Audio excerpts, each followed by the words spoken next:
Hello అండి. సింపుల్‌గా, ఫాస్ట్‌గా చేసుకునే వాటిల్లో ఈ వెజ్ ఫ్రైడ్ రైస్ కూడా ఒకటి. ఏ రెసిపీకైనా కావాల్సినవి ముందే కట్ చేసి పెట్టుకుంటే చాలా ఫాస్ట్‌గా, టెన్షన్ లేకుండా చేసుకోవచ్చు. ఈ రెసిపీకి కావాల్సినవి carrot, beans, small size onion, chillies, coriander leaves వీటిని ముందే కట్ చేసుకోవాలి. Black pepper powder ½ tablespoon, Ajinomoto 1/4 tablespoon, soya sauce 1 tablespoon, vinegar 1 tablespoon, red chilli powder ½ tablespoon, salt, ginger garlic paste ½ tablespoon. వీడియోలో చూపించిన small కప్తో 2 cups అన్నం తీసుకున్నాను. ప్యాన్లో oil వేడైన తర్వాత ఆనియన్స్, చిల్లీస్,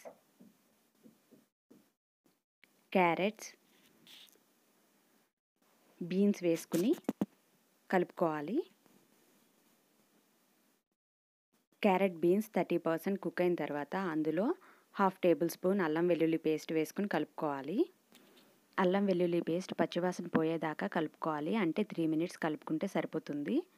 అలా కలుపుకున్న తర్వాత అన్నం వేసుకుని కలుపుకోవాలి. ఈ రెసిపీ చేసేటప్పుడు ఫ్లేమ్ హై ఫ్లేమ్లో ఉంచుకుని చేసుకోవాలి.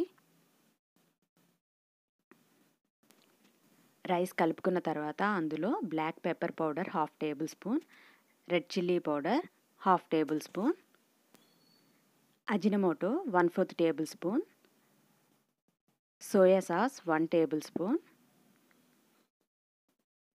వెనిగర్ 1 టేబుల్ స్పూన్,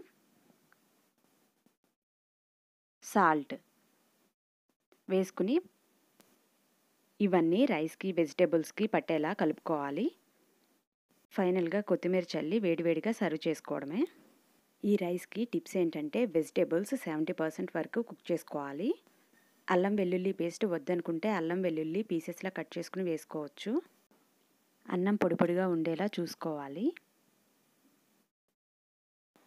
నా వీడియోస్ నచ్చితే సబ్స్క్రైబ్ చేసుకోవడం మర్చిపోకండి.